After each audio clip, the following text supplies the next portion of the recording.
তাদেরকে বলা হবে আলাম ইয়াতিকুম নাজির, তোমাদের কাছে কি কোনো সতর্ককারী আসেনি?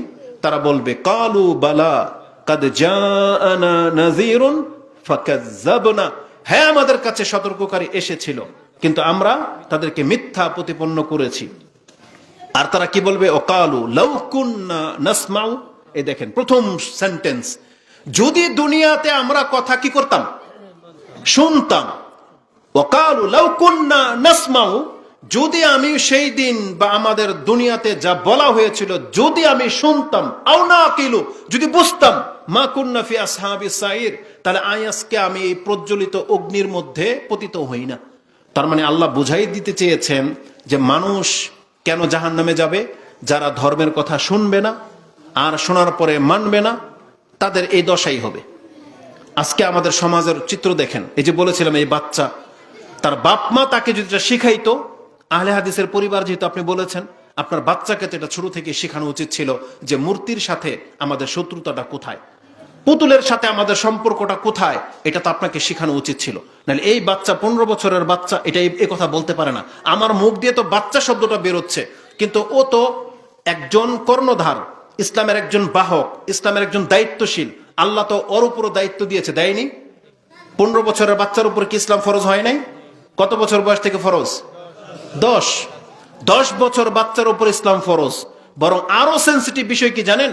আমাদের নবী মুহাম্মদ সাল্লাল্লাহু আলাইহি ওয়াসাল্লাম তিনি 7-8 বছরের বাচ্চাকে, 6-7 বছরের বাচ্চাকে এমন দায়িত্ব শিক্ষা দিয়েছেন, এমন গভীর কথা বলেছেন, যেটা আমরা 30-40 বছরের ব্যক্তিদেরকে আমরা উপদেশ দিই না। আমরা ভার্সিটির ছেলেদেরকেও এইভাবে নসিহা করি না, যেটা রাসূলুল্লাহ সাল্লাল্লাহু আলাইহি ওয়াসাল্লাম একটা 5-7 বছরের বাচ্চাকে নসিহা করতেন। আপনি ভুলে গেছেন সেই বাক্য। আব্দুল ইবনে আব্বাস রাদিয়াল্লাহু তাআলা আনহুমাকে রাসূল সাল্লাল্লাহু আলাইহি ওয়াসাল্লাম কি বলেছিল? বলছি ইয়া গোলাম ইন্নী আল্লিমুকা কালিমাত ইহফাজিল্লাহ ইয়াহফাজুক ইহফাজিল্লাহ তাজিদহু তুজাহাক, হে গোলাম আমি তোমাকে এমন একটা বাক্য শিক্ষা দিচ্ছি, তুমি এটাকে হেফাজত করার চেষ্টা করো। সেটা কি? তুমি আল্লাহর হেফাজত করো, আল্লাহ তোমার হেফাজত করবে।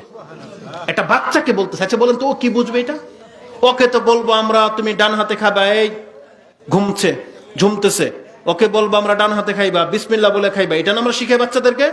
সালাম দিয়ে কথা বলবা, বিসমিল্লাহ দিয়ে ঘর থেকে বের হইবা, এটা তো রাসূল শিখাতেন। কিন্তু তার পাশাপাশি তিনি কত বড় কথা শিখিয়েছেন আব্দুল ইবনে আব্বাসকে, যখন তার বয়স মাত্র 5 থেকে 7, বলছেন যে তুমি আল্লাহর হেফাজত করো, আল্লাহ তোমার হেফাজত করবে। তুমি আল্লাহর হেফাজত করো, যে কোনো বিপদে আল্লাহকে তুমি তোমার সামনে পাবে।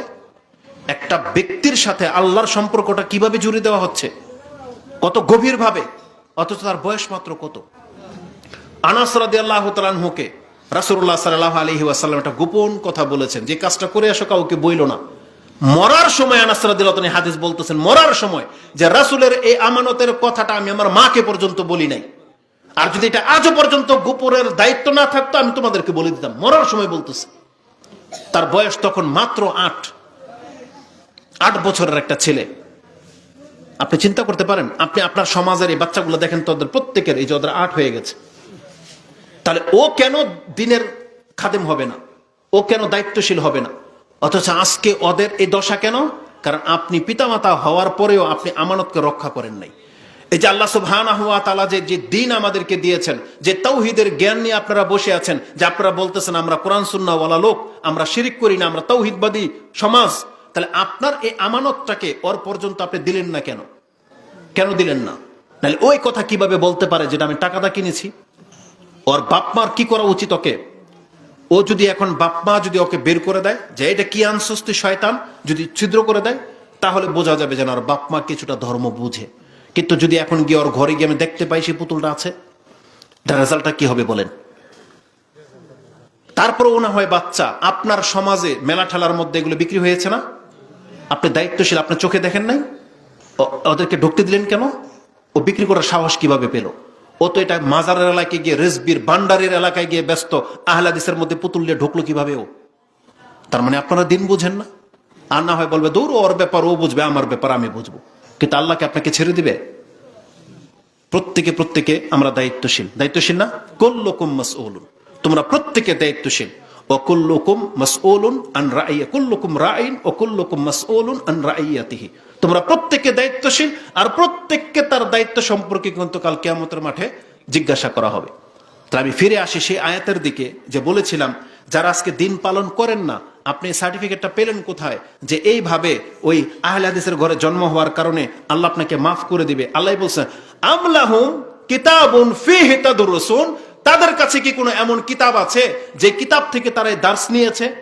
কি যে আন্না লাকুম, ওই আয়াতের দিকে আমি ফিরে আসি, যে কিতাবুন ফীহি তাদরুসুন ইন্না লাকুম ফীহি লামা তাখায়্যারুন, যে কিতাবের মধ্যে এই কথাটা লেখা আছে যে আমার কাছে যখন আসবে ওকে অপশন দেওয়া হবে, বলো তোমার সাথে আমি কি আচরণ করব। ও বলবে আল্লাহ আমি তো আহলে হাদিসের ঘরের সন্তান ছিলাম, আল্লাহ আমাকে মাফ করে দেন, যাও তোমাকে মাফ। এটা বলবে আল্লাহ।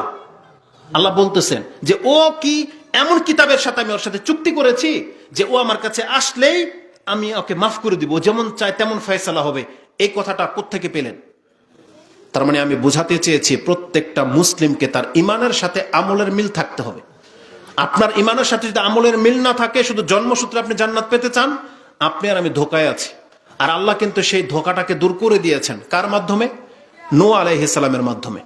নূহ আলাইহিস সালামের ছেলে যখন ডুবে যায় তখন তিনি কিন্তু আল্লাহকে বলেছিলেন ওয়াকালা নূহু রাব্বাহু, নূহ তার রবকে বলেছিল রব্বি ইন্না বনি লি মিন আহলি ওয়া ইন্না ওয়াদাকাল হক ওয়া আনতা আহকামুল হাকিমিন।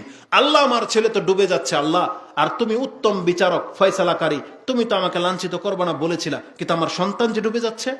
তখন আল্লাহ কি বলেছেন? ইয়া নূহ ইন্নাহু লাইসা মিন আহলিক ইন্নাহু আমালুন গায়রু সালেহ। নূহ এটা তোমার সন্তান না। কেন? কারণ তার অপকর্মে লিপ্ত, সে সঠিক কর্ম তো করে না। তার মানে সঠিক কর্ম না করলে সে মুসলমানের ঘরের সন্তান হলেও সে নাজাত পাবে না। এজন্য আমরা আমাদেরকে এবং আমাদের সন্তানদেরকে বাঁচাইতে হবে। আমরা যদি আমাদের সন্তানদেরকে না বাঁচাই তাহলে এটা আমাদের ব্যর্থতা। এটা আল্লাহ কিন্তু আমাদের উপরে দায়িত্ব দিয়েছেন। আপনি তো সে আয়াত জানেন, আল্লাহ বলেছে না ইয়া আইয়ুহাল্লাযীনা আমানু কু আনফুসাকুম ওয়া আহলিকুম নারা, তুমি তোমার নিজেকে এবং তোমার পরিবারকে বাঁচাও। এটা কিন্তু আমাদের উপরে দায়িত্ব। কিন্তু আজকে অধিকাংশ পুরুষ যারা আমরা দায়িত্বশীল, মা যারা দায়িত্বশীল, তারা কিন্তু এই আমলটা করতেছেন না। আপনি নিজের কোনো খবর নিচ্ছেন না যে আল্লাহর কাছে আপনি কি ধরা খাবেন কিনা, আর বাচ্চাদের ব্যাপারে আপনি উদাসীন। এটা কিন্তু মোটেও কাম্য নয়।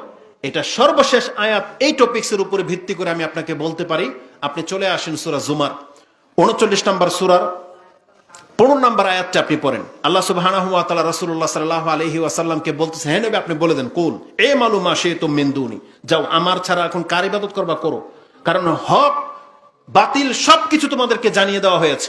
এখন তোমরা যদি আমার ইবাদত না করো তাহলে কার করবা করো। কুল ইন্নাল্লাযীনা খাসিরু আনফুসাহুম ওয়া আহলিহিম ইয়াওমাল কিয়ামা আলা যালিকা হুয়াল খুসরানুল মুবিন। আপনি আয়াতটা দেখে নেবেন যে আল্লাহ সুবহানাহু ওয়া তাআলা বলেছেন, হে নবী আপনি বলে দেন যে নিজে নিজের ক্ষতি করেছে, নিজে নিজের পরিবারের ক্ষতি করেছে, কিয়ামতের মাঠে এই ব্যক্তি হবে প্রকাশ্য ক্ষতিকার, প্রকাশ্য ক্ষতি। এটাই বুঝবে মানে খুসরানুল মুবিন, এটা হচ্ছে প্রকাশ্য তার ক্ষতি। সে দেখতে পাবে যে আমি দুনিয়াতে কি ক্ষতিটা আমি নিজের করেছি এবং পরিবারের করেছি। আজকে আপনি যদি নামাজি হইতেন, ফ্যামিলিটাকে নামাজ পড়াইতে বাধ্য করতেন, বাচ্চাগুলোকে নামাজ পড়াইতেন, আপনি নিজে তাওহীদ শিখতেন, পরিবারটাকে তাওহীদের বানাইতেন, মুশরিকানা আচরণ থেকে বাঁচাইতেন, সন্তানগুলোকে সেভাবে গাইড করতেন, তাহলে আপনার আমার দায়িত্ব আল্লাহর কাছে একটু না একটু গ্রহণযোগ্য হতো যে আল্লাহ আমরা প্রচেষ্টা করেছি। কিন্তু আমাদের প্রচেষ্টা যদি না থাকে আমরা কিন্তু আল্লাহর কাছে কজ দাঁড় করাইতে পারবো না। এই জন্য আমাদের উচিত হবে এই কোরআনটাকে যেহেতু আপনি বিশ্বাস করে নিয়েছেন যেটা আল্লাহর কালাম, এটাকে কাজে লাগান।